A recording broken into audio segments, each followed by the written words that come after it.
Hello everyone, welcome back to my channel. চলে আসলাম তোমাদের কাছে আজকে দারুণ একটা ঘটনা নিয়ে।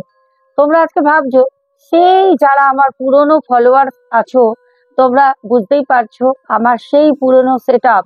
হ্যাঁ, আমি খাটের উপর বসে, পেছনে দেখতে পাচ্ছ মালা, এখানে আমার বড় মা আছেন। আমি তোমাদের সাথে আজকে ঘটনা শেয়ার করব। সবাইকে বলবো একটা করে লাইক করে দিও, যারা এখনো পর্যন্ত ভালোবেসে চ্যানেলটাকে সাবস্ক্রাইব করোনি তাড়াতাড়ি তাড়াতাড়ি করে নাও। আর আজকের কিন্তু দুর্দান্ত একটি ঘটনা তোমাদের কাছে শেয়ার করব, যে ঘটনাটা শুনলে আমি কথা দিতে পারি, ভয় না, আজকে রাতের ঘুম তোমাদের উড়ে যাবে। তাহলে চলো ঘটনায় ফিরি। আজকে আমাদের ঘটনাটা পাঠায় হচ্ছে সোমাশ্রী দত্ত। সোমাশ্রী বলে, দিদিভাই, এই ঘটনাটা আজকে যে তোমাকে শেয়ার করব, আমার দাদার সাথে ঘটে যাওয়া একটি সত্য ঘটনা। আমার দাদা কারোর কথা কোনো দিন শোনে না। ওকে যদি বলো তুই আজকে বাইক বের করবি না, ও বেশি করে বাইক নিয়ে সেদিন ঘুরবে।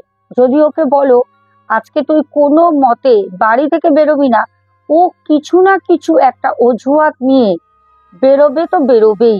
আমার দাদা, যার নাম হচ্ছে সোমনাথ। আজকে দাদার ঘটনাটা বলবো।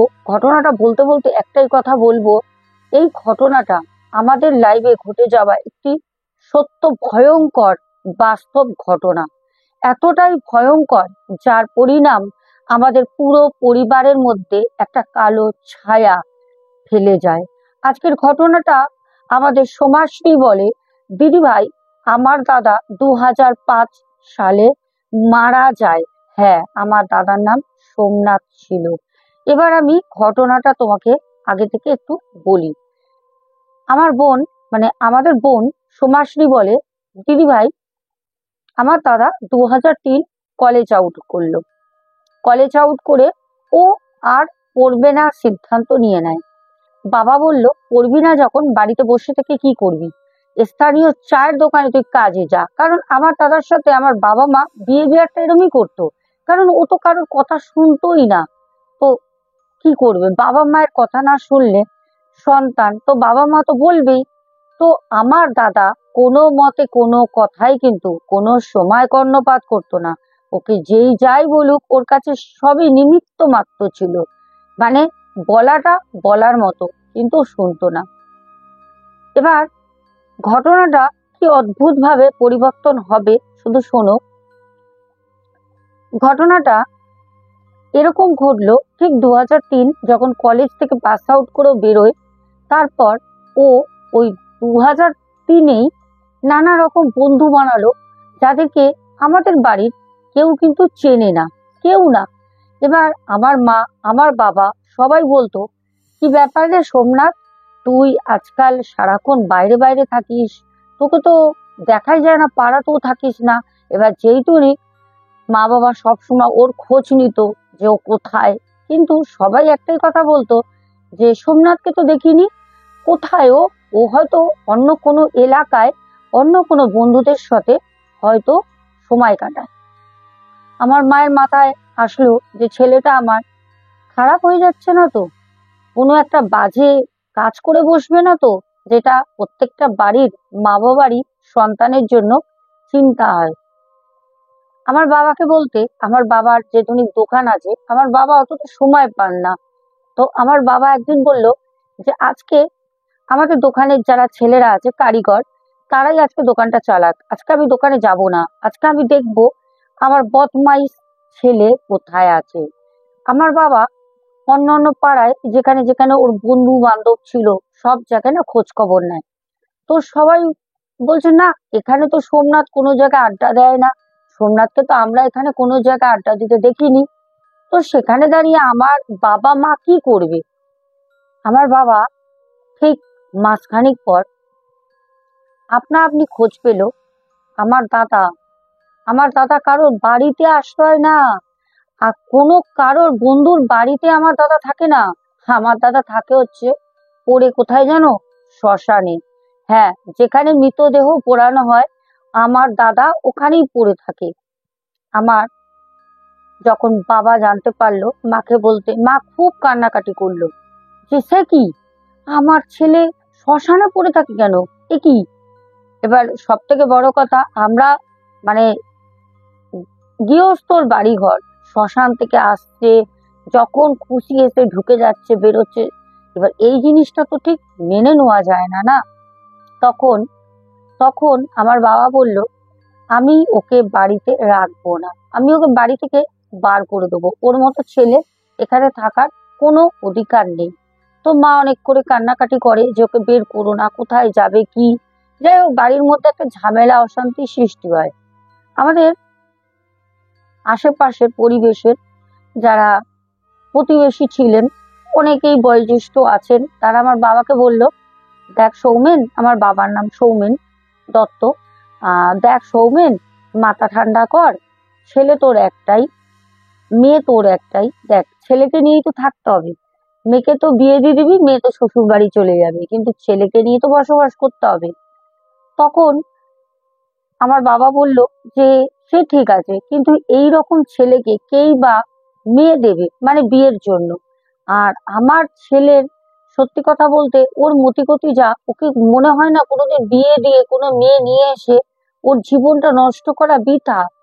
তখন আমাদের যে প্রতিবেশী, সেই আঙ্কেল বলল, দেখ বিয়ে শাদী পরে দিবি, ছেলেটাকে আগে ভালো রাস্তায় আনার চেষ্টা কর।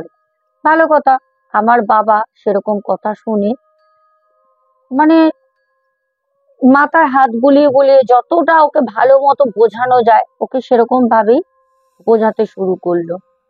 আমার দাদা যখন শ্মশান থেকে বাড়ি ফিরতো, মানে ও তো পড়াশোনা শেষ করে মানে কাজ কর্ম কিছুতেই মন নেই, ওর শুধু শ্মশানে পড়ে থাকতো। শ্মশানে যারা ডোম আছে, ওই ডোমদের সাথে ছিল ওর বন্ধুত্ব। আর যারা অন্য অন্য পাড়ার বন্ধু আছে তাদের সাথে কথা বলতো, মানে সেই রকম ডিপলি যেটা বলে বন্ধুত্ব সেরকম ছিল না। ওর ডিপলি ফ্রেন্ড যেটা ছিল তারা হচ্ছে ডোম। এবার একটা মানে স্বাভাবিক সাধারণ ঘরের ছেলে যে পড়াশোনা করেছে, যার কোনো মানে কিছুতেই কোনো সমস্যা নেই, তার বন্ধু ডোম। হ্যাঁ, তা বলে ডোমরা মানুষ না বা ডোমরা বন্ধু হতে পারে না সেটা না, কিন্তু আমার বাবা এটা এক্সপেক্ট করেনি যে কোনো ডোম সে আমার ছেলের বন্ধু হোক। আমার বাবা আমার দাদাকে অনেকবার বোঝানোর চেষ্টা করে যে দেখ, এইসব ডোম টোম এদের সাথে বন্ধুত্ব করিস না, তো একটা হিন্দু বাড়ির ছেলে, ঠিক মতো বাড়িতে থাক, খাওয়া দাওয়া কর, বল তোর কত টাকা লাগবে, যদি টাকা পয়সা লাগে তোকে আমি কাজের জন্য টাকা দেবো, তুই কাজ কর, কিন্তু এইসব ছেলেদের সাথে মিশিস না। আমার দাদা সোমনাথ, ও সবসময় বলতো, তোমরা তো চিন্তা করো কেন, তোমরা কি মানুষ হয় না। আমার ভালো লাগে, আমি বসে থাকি সারাদিন, কত শ্মশানে ডেড বডি আসে, একদিন আমিও এরকম পুড়ে ছাই হয়ে যাব। এই কথা বলতে আমার বাবা মা ওকে খুব অত্যব্য ভাষায় গালি গালাজ করে। সত্যি, এটা কোন বাবা মা এরকম কথা মানবে, তাই না। আমার দাদা খুব ভালো করে মনে আছে, এমন ভাবে আস্তে আস্তে আস্তে আস্তে আমরা বুঝতে পারলাম না ওর কি কোনো কঠিন রোগ হয়েছিল, না ওর শরীরে কোনো খারাপ জিনিস বসবাস করতো, না ওর সাথে কোনো তন্ত্রবিদ্যা হয়েছিল, কি কোনো সমস্যা ভেতর থেকে ছিল, আমরা কেউ জানি না। আমাদের সমাজশ্রী বলে, দিদি ভাই, আমার দাদা বাড়িতে রাতের বেলা ফিরতো, সারা দিনটা বাইরে, শ্মশানে গেলেই তুমি দেখা পাবে ওর। কোনো জায়গায় কোনো এলাকায় দুর্গাপুজো, কালী পুজো, মহরম অথবা যে কোনো উৎসবে মানুষ কি করে, বন্ধু বান্ধবের সাথে ঘোরে। দুর্গাপুজোর সময় প্রত্যেকটা পাড়ায় পাড়ায় পুজো হয়, মানুষের সেখানে থাকে, পাড়ায় আনন্দ করে, কিন্তু ও ও কিন্তু শ্মশানেই পড়ে থাকতো। কোনোদিন ওকে কেউ দেখতো না যে ও অন্যত্র কোনো জায়গায় পুজোর মণ্ডপে বা কোথাও আড্ডা দিচ্ছে, বা কোনো মেয়ের চক্কর, মানে কোনো মেয়ের প্রতি আসক্ত ভালোবাসা, ওর মধ্যে ছিল না।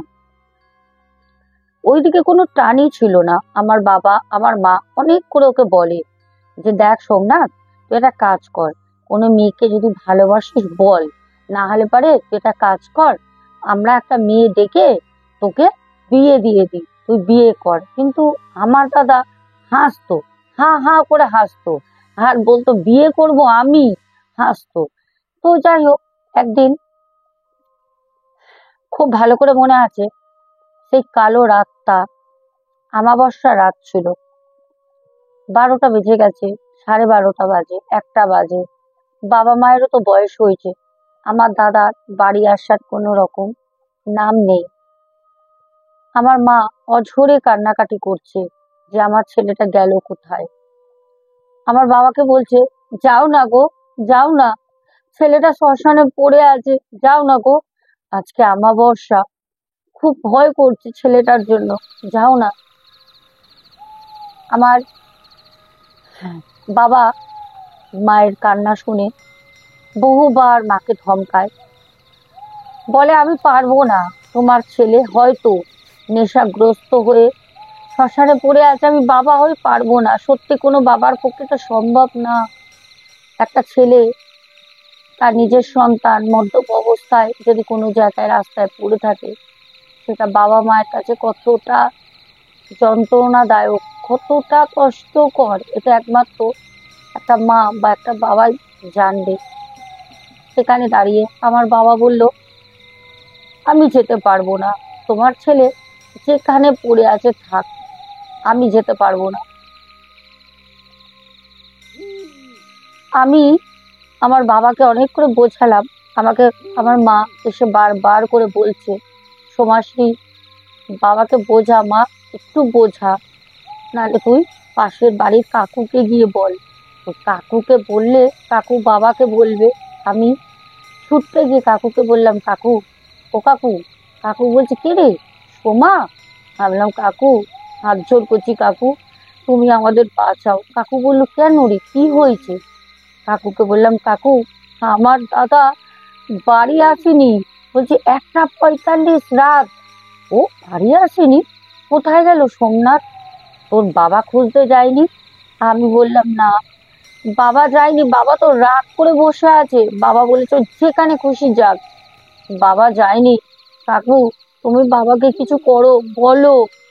কাকু বলল, দেখছি দাঁড়া, তুই যা, আমি চলে আসি ঘরে। কাকু 10-15 মিনিট পর এসে আমাদের ঘরের বেল বাজালো। আমার বাবা বলল, এই তোমার শয়তান ছেলে এসেছে, কিন্তু আমরা জানি দাদা আসেনি। তবুও মনের মধ্যে ভাবছি, সত্যি যেন কাকু না হয় দাদাই হয়, সত্যি যেন কাকু না হয় দাদাই হয়। কিন্তু সত্যি কথা বলতে দাদা না, আসলো আসলো কাকু। আমার বাবা বলল, তো কি কে সোমা ফোন করেছিল? কাকু বলল, না না, কেন সোমা ফোন করবে, কই সোমনাথ কই? আমার বাবা বলল, ও বানের জলে ভেসে গেছে, বজ্জাত ছেলে, মান সম্মান কিচ্ছুটা রাখলো না, চুলোই যাক, পড়ে আছে শ্মশানে, একদিন শ্মশানে থাকতে থাকতেই ওর জীবনটা শেষ হয়ে যাবে। আর যেই ঘটনাটা এখন, যেই সময়টার কথা বলছি, সেটাই ছিল আমার দাদার শেষ রাত। হ্যাঁ, আমার বাবা আর আমার কাকা অনেক বলাতে, পাশের বাড়ির প্রতিবেশী কাকা অনেক বলাতে আমার বাবা যায়। যখন আমার বাবা গেল, তখন পুরো শ্মশান চত্বর ফাঁকা ধুধু করছে, শুধু হাওয়া চলছে, গঙ্গায় যেন বাঁধ ভাঙা হাওয়া, এত হাওয়া। শ্মশানের পাশে যে প্লাস্টিকের ছাউনি করা বেড়ার ছোট্ট ছোট্ট ঘর করা, যার মধ্যে রোদে জলে যারা শ্মশান যাত্রী বসে আশ্রয় নেয়, সেগুলো রীতিমতো মনে হচ্ছে হাওয়ায় উড়ে যাবে, এতটাই হাওয়া চলছে। আমার বাবা বেগতিক কিছু বুঝতে পারে, পাশের বাড়ির কাকুকে বলল, বুঝতে পারছিস কিছু? সবকিছু স্বাভাবিক নেই এখানে, অস্বাভাবিক কিছু মনে হচ্ছে, কিন্তু সোমনাথ কোথায়? সোমনাথ, এই সোমনাথ, সোমনাথ করে সেই পাশের বাড়ির কাকা আর আমার বাবা পুরো শ্মশানে আমার দাদার নাম করে ডাকছে। কোথায় আমার দাদা? একজন পা ঘেঁষতে ঘেঁষতে দূর থেকে শ্মশানের ছাইগুলো উড়ে যাচ্ছে, চারপাশে হু হু করে হাওয়ার শব্দ। কেউ যেন একজন হেঁটে হেঁটে আসছে, তাকে পরিষ্কার দেখা যাচ্ছে না। আমার বাবা বলল, এই ওটা সোমনাথ না? পাশের বাড়ির কাকু বলল, না না, সোমনাথ না, মনে হচ্ছে শ্মশানে থাকা কোনো ডোম। তখন বলল, তাহলে সোমনাথেরও খবরটা পাওয়া যাবে, সোমনাথ নিশ্চয়ই আশেপাশেই আছে। আমার বাবা যখন তার দিকে এগিয়ে যায়, দেখলো না, না, সেটা সেটা আমার দাদা না, সেটা একটা ডোম। আমার বাবা মোটা গলায় বলল, এই, আমার ছেলে কোথায়? সোমনাথ কোথায়? ডোমটা এতটাই গলা পর্যন্ত মদ্যপ অবস্থায় মদ গিলে আছে। আমার বাবার দিকে শুধু তাকিয়ে একবার মুচকি হেসে হাঁটতে হাঁটতে পা ঘেঁষড়াতে ঘেঁষড়াতে ছাই ওড়াতে ওড়াতে চলে গেল। আমার বাবা আরো রাগে ক্ষিপ্ত হয়ে অদ্যব্য ভাষায় আমার দাদাকে গালিগালাজ করতে শুরু করলো। তখন আমার দাদাকে কিন্তু পাওয়া যায়নি। তখন পাশের বাড়ির কাকু আমার বাবাকে বলে যে, সৌমেন, একটু শান্ত হ, ছেলেটাকে পাওয়া পর্যন্ত শান্ত হ। কেন করছিস এরকম? ছেলেটা কোথায়? ওকে তো খুঁজতে হবে। আমার বাবা বলল, গেছে কোথায় ভগবান জানে। প্রচন্ড হাওয়া, চারপাশে শো শো করে শব্দ, আর শ্মশানের পোড়া ছাইয়ের গন্ধ। আমার বাবা বলল, চলো চলো, এখান থেকে বেরিয়ে যাই। আমার শরীর কিরম লাগছে বাবা, এই বজ্জাত ছেলেটা কি করে শ্মশানে থাকে? হ্যাঁ, আর আমি এসে থাকতে পারছি না। যতই হোক, ওখানে মৃতদেহ, মৃত বডি পোড়ানো হয়, ইলেকট্রিক চুল্লিতেই হোক আর কাঠের আগুনেই হোক, শ্মশানে একটা মাংস পোড়া গন্ধ হাওয়া দিলেই ওড়ে। তখন পাশের বাড়ির কাকু আমার বাবাকে বলল, চল, আর কি করবি, কালকে থানায় গিয়ে সকাল হলে একবার একটা মিসিং ডায়েরি করে আসতে হবে। আমার বাবা বলল, আর ভালো লাগে না, আমার, তুই সোমাকে নিয়ে যাস, আমি আর যাব না, ওই বাজে ছেলের জন্য আমি আর যাব না। আমার বাবাকে কে বোঝাবে? বাবা প্রচন্ড রাগী। আর এরকম সত্যি বাবা মায়ের কি ভালো লাগে? মান সম্মান সব তো চলে যাচ্ছে। আমার বাবা আর পাশের বাড়ির কাকু যখন বাড়ি ঢুকলো, তখন প্রায় 3টে বাজে। এতক্ষণ ধরে ঘোরাঘুরি করে শ্মশানে পাইনি। মোটর সাইকেলের আওয়াজ পেলাম, ছুটতে গেলাম। মোটর বাইকের আওয়াজ পেয়ে ছুটতে গেলাম। ভাবলাম বোধ হয় দাদাকে নিয়ে এসছে, দেখলাম না, বাবা আর পাশের বাড়ির কাকু। আমি বললাম, কাকু, দাদা কই কাকু? আমাকে কাকু বলল, সোমা, হয়তো তোর দাদা কারোর বাড়িতে গেছে, শ্মশানে তো নেই, খুঁজে তো পাইনি, নাম করে অনেক ডাকলাম, শ্মশানে থাকবে কোথায়? কালী মায়ের মন্দির প্রত্যেকটা শ্মশানে থাকে, কালী মায়ের মন্দিরেও তো দেখলাম নেই, ছোট ছোট ঘুমটি ঘরগুলো সেখানেও তো নেই। সকালবেলা দেখি, একটু বেলা হলে একটা মিসিং ডায়েরি করে দেবো। আমার বাবা চুপচাপ ঘরে ঢুকে গেল।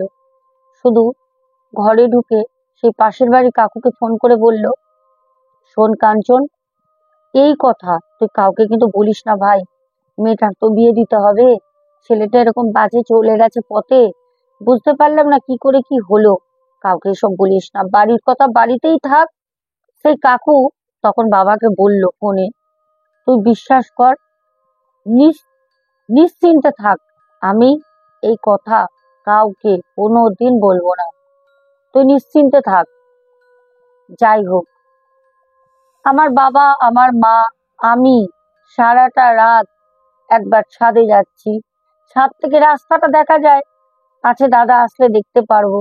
একবার ছাদে ছুটে যাচ্ছি, যখন পাড়ার কুকুরগুলো খুব চিৎকার করছে, এই বুঝি দাদা আসলো। দাঁড়িয়ে থাকার পর দেখছি না, ওরা তো নিজেদের মধ্যেই ঘ্যাও ঘ্যাও করে চিল্লাচ্ছে, দৌড়াচ্ছে, ছুটোছুটি করছে, জানি না কি দেখছে। আবার নিচে চলে এলাম। আমার মা আমাকে বললো, সোমা, দাদা আসছে। আমি বললাম, না মা, দাদা আসছে না। আমার বাবা গালে হাত দিয়ে সমানে চুপ করে বসে কিছু একটা চিন্তা করছে। আমার মা আমার বাবাকে বলল, দেখো গো, এত চিন্তা করো না, তোমার শরীরটা খারাপ হয়ে যাবে। আমার বাবা বলল, আর শরীর ভালো রেখেছি কি, এমন একটা কুলাঙ্গার ছেলে পেটে ধরেছি, যে ছেলে না বাঁচতে দেয় না মরতে দেয়, জীবনটা শেষ করে দিল। সারাটা রাত কিভাবে যে কেটে গেল। ভোর হলো, চারপাশে পাখির কোলাহল, পাখি ডাকছে। আস্তে আস্তে অন্ধকার কেটে ভোরের আলো বেরোচ্ছে, চারপাশে ঠান্ডা একটা স্নিগ্ধ পরিবেশ। কিন্তু আমাদের মনে চাপা কষ্ট, উত্তেজনা, বুকের ভিতরটা ফেটে যাচ্ছে রাগে, ক্ষোভে, চিন্তায়। কোথায় আমার দাদা? পাশের বাড়ির কাকু সকালবেলা উঠে আসে। সত্যি বলে, প্রতিবেশী সবসময় ভালো হয় না, কিন্তু কিছু কিছু প্রতিবেশী আবার খারাপ হয় না।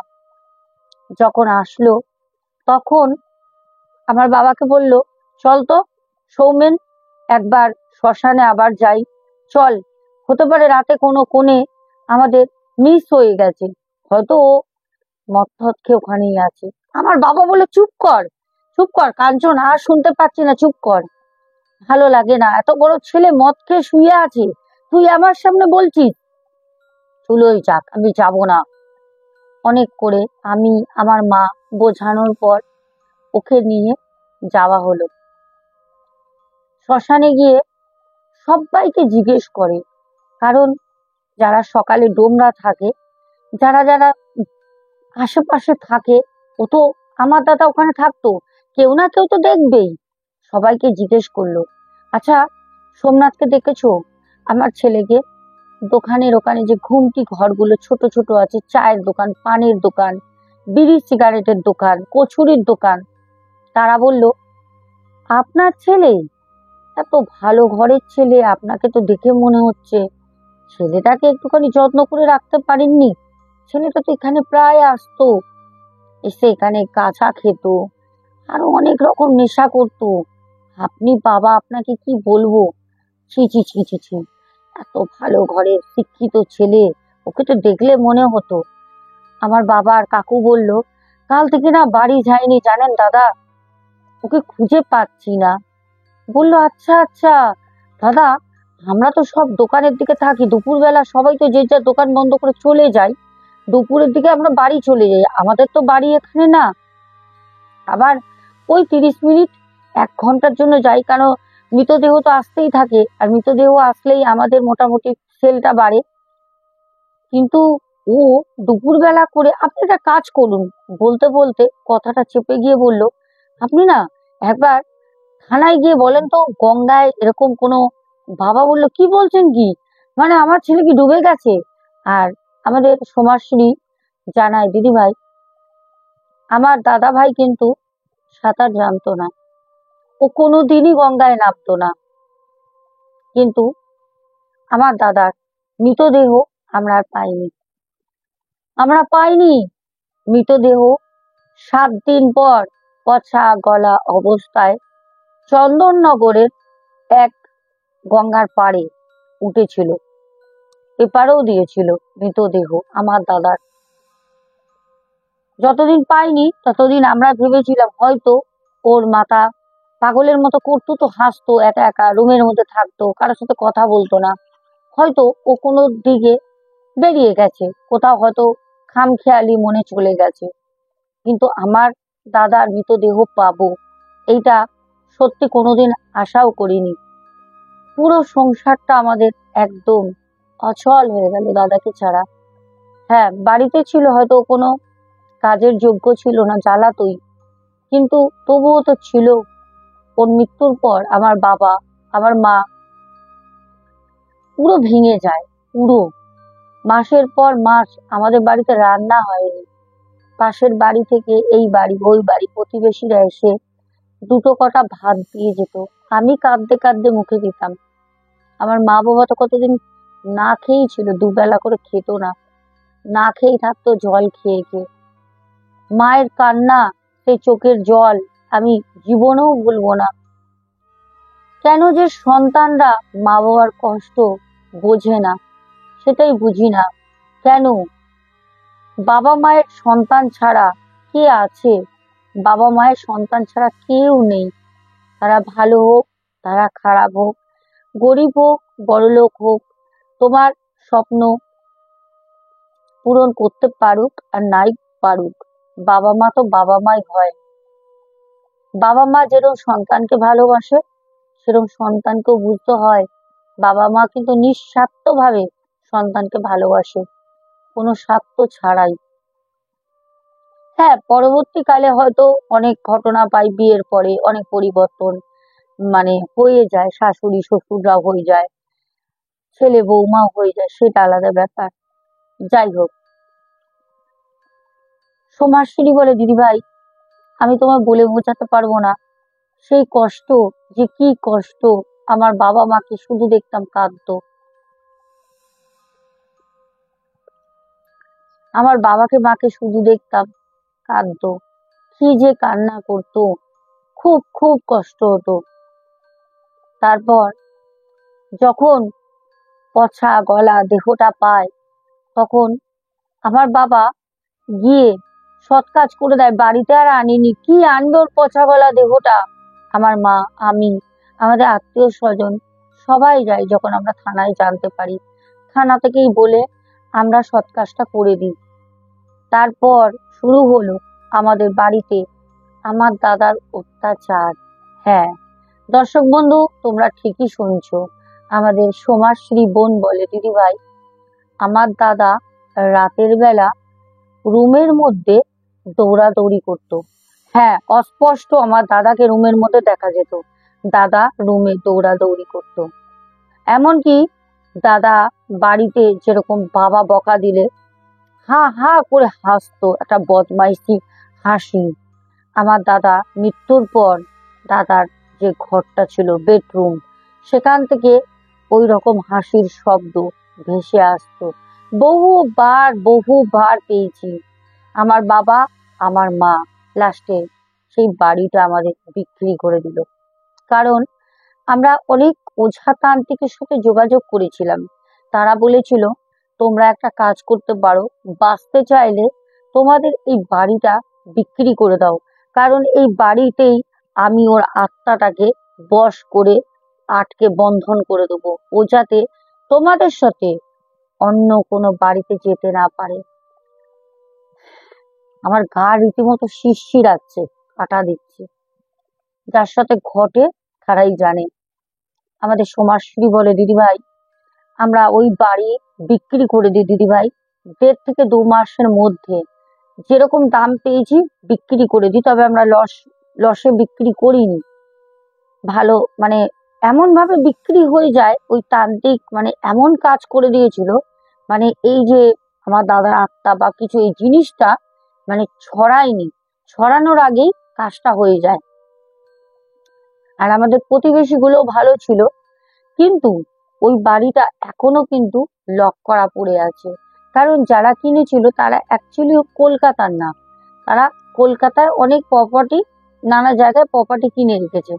তো এরকমই আমাদের বাড়িটা তারা কেনে, তারা কিন্তু বাসও করে না বা কাউকে ভাড়া দেওয়া বা এরকম কোনো কিছু না। বাড়িটা কিন্তু আজও ওই রকম ভাবেই পড়ে আছে।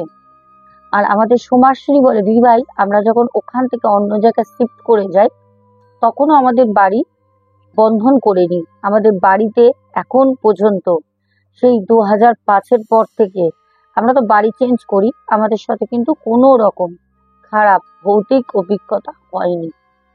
এটা হচ্ছে একমাত্র যেসব সন্তানরা মা বাবার কথা মানে না, মা বাবা বোন যথেষ্ট কিন্তু সোমনাথকে রাস্তায় আনার চেষ্টা করেছিল, একটা সুস্থ জীবন লিড করার সুযোগ বারবার দিয়েছিল, কিন্তু কিন্তু সোমনাথ সেই জিনিসটাকে একসেপ্ট করেনি। ও ওখানে নেশা করতো, ভাঙ করতো, মদ্যপ অবস্থায় পড়ে থাকতো, ওর ভালো লাগতো শ্মশানে। অ্যাকচুয়ালি ও পরে যেটা তান্ত্রিকের কথা মতো, এটা আমাকে সোমাশ্রী বলে, দিদি ভাই অ্যাকচুয়ালি হয় কি জানো তো, ও গঙ্গায় গিয়ে বসে থাকতো বন্ধু বান্ধবের সাথে। লাস্টে যখন শ্মশানে ওর যখন আড্ডাটা বাড়ে, তখন বন্ধু বান্ধব ওকে আর আনতে পারিনি সরিয়ে, তারা সরে যায় আমার দাদার কাছ থেকে। আর আমার দাদা ওই ডোমদের সাথে তখন নেশা ভাঙ করতে শুরু করে দেয়। যেই টনিক আমার বাবা আমার মা ভাবতো হয়তো বন্ধু বান্ধবের কাছে আছে, এখানে আছে ওখানে আছে, অতটা তারাও বুঝতে পারিনি যে না, বন্ধু বান্ধবের কাছে না, ও একটা খারাপ জায়গায় চলে যাচ্ছে। যদি গোড়া থেকে শক্ত করে রাখা যেত, জানি না হতো কিনা, এটাই হয়তো নিয়তি ছিল। তো দর্শক বন্ধুরা, আজকে আমাদের সমাজসেবী দত্তের ঘটনাটা কেমন লাগলো অবশ্যই কমেন্টে জানিও। জানি খুব মর্মান্তিক একটি ঘটনা, আর দেখো, ঘটনা আমাকে যেরকম যে পাঠায় আমি তোমাদের সাথে সেরকমই শেয়ার করি। আর বলে রাখি, আজকের ঘটনায় আমি তোমাদের কোনো প্রশ্ন করব না, কারণ ঘটনাটা খুবই মর্মান্তিক। এখানে আমি তোমাদের কোনো প্রশ্ন করব না। তবে তোমাদের আমি বলে রাখি, শোনা কথায় আমাদের যে তারাপীঠের ঘটনাটা এসছে, তোমাদের আমি নাম বলবো বলেছিলাম, পুরো ঘটনাটাই করেছি আমি, নামগুলো হোটেলের সেখানে দিয়েছিলাম। তোমরা দেখতে পাচ্ছ এর আগে হয়তো এরকম ভাবে আমার কোনো ভিডিও পাওনি। ভিডিওটা কতটা গ্লিচ করেছে তোমরা নিজেরাই বুঝতে পারছো। সেখানে গিয়ে পুরো ভিডিওটা যেখানে যেখানে আমি টাইপিং করে নামগুলো বসিয়েছিলাম, পুরোটাই একদম ডিলিট হয়ে গেছে। কোনো রকমের ভিডিওটা এডিটিং করেছি, আর এই ভিডিওটা আবার গতকাল করা, আজকে দিয়েছি। ঠিক আছে, যাই হোক, কাল থেকে তোমরা ভূত সত্য চ্যানেলে প্রিন্সের গলায় অবশ্যই ঘটনা পাবে। এবার থেকে আমি কিন্তু এখানে বসেই তোমাদের জন্য ঘটনা শেয়ার করব। তোমরা অনেকে বলেছিলে দিদি ভাই তোমার পুরনো সেটআপ আমাদের খুব ভালো লাগতো, আমি এখানে বসেই তোমাদের জন্য ঘটনা রেকর্ড করব। যদি বলো কেন, তাহলে পারে আমার সেটআপ এখন ওরকমই থাক, কারণ ল্যাপটপ এতটা হিট হয়ে যাচ্ছে, যদিও মানে কুলিং ফ্যান বা সবকিছু কিন্তু প্রিন্স করে রেখেছে, তার সত্ত্বেও প্রচন্ড হট হয়ে যাচ্ছে, গ্লিচ করে যাচ্ছে, ফোন ল্যাগ করে যাচ্ছে। যার কারণে এবার থেকে আমি সন্ধে রাতের সময় মধ্যরাতেই ঘটনা শেয়ার করব এখানে বসেই। তো তোমাদের কেমন লাগলো? আর এই যে মালা দেখতে পাচ্ছ, আমার বড় মা মাথার উপর দুখানা আছে পরপর। যাই হোক, আজকের মতো আসবো, আর যেতে যেতে শেষে তোমাদের একটি ভয়েস শোনাবো, সাথে থাকো। আসলে তোমরা হয়তো ভাবছো আমি কি শোনাচ্ছি। নমস্কার দিদি ভাই, কেমন আছেন? দিদি ভাই নমস্কার, আমি আগের চেয়ে ভালো আছি। মায়ের আশীর্বাদ পরীক্ষা করার পর আমার একটা জব হয়েছে, আগের চেয়ে একটু ভালো বেতনে, আগের চেয়ে একটু ভালো আছি দিদি ভাই। হয়তো তোমরা শুনতে পেরেছো, দাদাভাই খুবই খুবই আস্তে স্লো কথা বলছেন। আসলে দাদাভাই আমার কাছ দিয়ে কাজ করিয়েছিলেন, উনি বাংলাদেশে থাকেন। তো দাদাভাই সেই জিনিসটা দিতে আমার খুবই খুবই প্রবলেম হচ্ছিল। যাই হোক, দাদাভাই যেই কারণে কাজ করিয়েছিলেন, দাদাভাই সেরকমই ওনার জব হয়েছে, একটু আগের থেকে অনেক বেটার, ওনার স্যালারিও অনেকটাই বেড়েছে। তো তোমাদের শোনালাম যে এরকম প্রচুর মানুষ আছে যারা আমাকে ফিডব্যাক দেয়, তোমরাও ফিডব্যাক দাও, এটাই বলি। আর আরো আছে, আরো অনেক আছে, একদিন সময় করে সবার ফিডব্যাক গুলো শোনাবো। যাই হোক, চলো কমেন্টে তোমাদের অবশ্যই নামগুলো বলে দিই। ঠিক আছে, বলে এখনের মতো টাটা করবো, চলো।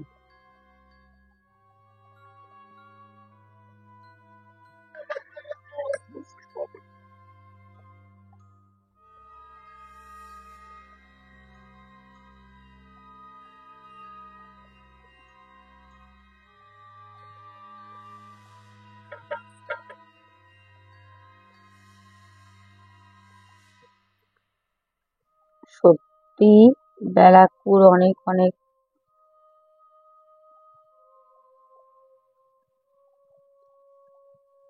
কত কত কত কমেন্ট, কি ভালো লাগে। প্রথমে বং হিন্দু হেসেল, তারপর কমেন্ট করেছো শ্রেয়সী, তারপরে আমাদের পাপ্পু ভাই, তারপর হোয়াইট কিং বনু বলেছো লাভ ইউ দিদি, লাভ ইউ টু বনু। তারপর কমেন্ট করেছো আহ নীলু, নীলু মজুমদার, আচ্ছা দিদি ভাই আমি হনুমানজির পুজো করি। খুব ভালো, খুব ভালো, হনুমানজির পুজো করা খুব ভালো। আচ্ছা, তারপর রুমিতা ঘোষ বলেছো ভূত আছে, অবভিয়াসলি আছে, ভগবান থাকলে ভূত কেন থাকবে না। তারপর লক্ষ্মী ভট্টাচার্যা তারপরে কমেন্ট করেছো টুকু সাবারওয়াল। আচ্ছা, তারপর কমেন্ট করেছো শামিমা সামরোজ। তারপর রুমিতা ঘোষ, তারপরে নীলিমা সিং বলেছো ওনার বাড়ি পুরো ভূতের ভূতের ডেরা। আচ্ছা আচ্ছা, হ্যাঁ একদম ঠিক। তারপরে স্বপন রাউত তারপর কমেন্ট করেছো প্রিয়াঙ্কা নন্দী। তারপরে রমিতা আবারও কমেন্ট করেছো। তারপর মধুমিতা মাইতি কমেন্ট করেছো। উমা ঘোষ তারপর কমেন্ট করেছো কিউট দিশা ব্লগ থেকে আজ তোমার চোখ দুটো দারুণ লাগছে দি। তাই? ও মাই গড, দেখতে হবে চোখে আমি কি কাজল পরেছিলাম। তোমরা বলো কাজল পরলে আমাকে ভালো লাগে, আজকেও কিন্তু আমি কাজল পরেছি, কিরম লাগছে জানাবে কিন্তু। তারপর টিনা আচারিয়া টুকাই বেরা দিদি ভাই। তারপর রাজু পাল তারপর কমেন্ট করেছো সারদা সাউ। তারপরে কমেন্ট করেছো শ্রাবণী ডেলি লাইফ থেকে বলেছো হাই দিদি ভাই, অনেকগুলো রেড হার্ট, হ্যালো বনু। তারপর কমেন্ট করেছো পায়েল রয়। তারপরে টুকাই বেরা দিদি ভাই বনু তোমাকে খুব খুব সুন্দর দেখতে লাগছে। আচ্ছা দিদি ভাই। তারপরে সন্তুর দুনিয়া, আমিও ভিডিও ফুটেজটা দেখলাম, সত্যি বেশ ভয়ের ছিল। তারপর ডলি বসু, তারপর পৌলমীদির সব ঘটনা শুনতাম ও দেখতে চাই। একদম, আমরা সবাই পৌলমী যদি ঘটনাটা এখন শোনো, তোমার কথাই হচ্ছে, তোমার প্রত্যেকটা ফুটেজ সহকারে যা যা অভিজ্ঞতা আছে সব সব আমরা শুনতে চাই। সবাই কিন্তু কমেন্ট করেছে। সায়ন দে কমেন্টটা করেছে। তারপরে স্বপন রাউত, টিনা আচারিয়া বলেছে গুড নাইট গুড নাইট। পলাশ সাহা, তারপরে সমীর পাল, তারপর ডলি বসু, তারপর কমেন্ট করেছে টিনা আচারিয়া। তারপরে কবিতা, হ্যাঁ দাঁড়াও 1 মিনিট আমি একটুখানি আইডিটা দেখি।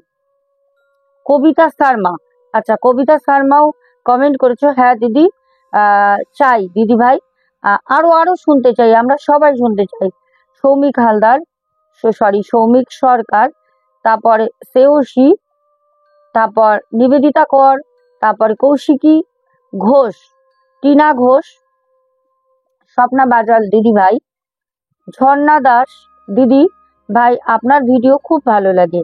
আমারও খুব ভালো লাগলো ঝর্ণা, তুমি কমেন্ট করলে বোন, আর এরকম ভাবে পাশে থেকো। আমি চাই তোমরা যারা যারা কমেন্ট এখনো পর্যন্ত করো না প্রত্যেককে কমেন্ট করো, খুব ভালো লাগে। তারপরে ভক্তিগীতি, তারপরে পাপ্পু, তারপরে আমাদের ভাস্কর ভাই, তারপরে আমাদের শম্পা, কিষাণু মান্না, প্রদীপ প্রদীপ তোলই, নাইস, সুন্দর। আচ্ছা সত্যি খুব ভালো লাগে তোমাদের কমেন্ট গুলো, অনেক মোটিভেট পাই। আব্দুল হক ভাই, তারপর কিং কোপরা, তারপরে আমাদের রেশমি ভট্টাচার্যা, স্বপ্না ঘোষ, তারপরে অবশ্যই শ্রেয়সী আমাদের অনেকগুলো কমেন্ট করেছে আজকে, রেশমি ভট্টাচার্যাও করেছে, আইসক্রিম খেতে দিয়েছে, গলা সাউন্ড বের হয় না। তারপরে আমাদের প্যান্থার গেমিং ওয়াইটি, টিনা পারমাণিক, তারপর কমেন্ট করেছে সৌমেন শর্মা, ঝুমা রয়, অ্যাকচুয়ালি গলা এমন ভাবে বসে আছে, কথা বলছে খুব কষ্টে, পরিষ্কার কথা বেরোচ্ছে না। রূপা দে, টুকু সাবারবাল, রিয়েল লাইফ, মনিকা, পাপ্পু দে, সন্তুর দুনিয়া, প্রদীপ দাস, রেশমি ভট্টাচার্যা, মিঠু দাস, রাজীব জাসওয়াল, পিন্টু ঘোষ, মধুমিতা মাইতি, নীলিমা সিংহ, সুজাতা দাস দিদিভাই, টুকু সাবারবাল, টুম্পা মণ্ডল, তারপর মিঠু দাস, তারপর তন্ময় মুখার্জি বলেছো আমি সঙ্গীতা দিদিভাই বলছি, বুঝতে পেরেছি বোন, ভালো আছো।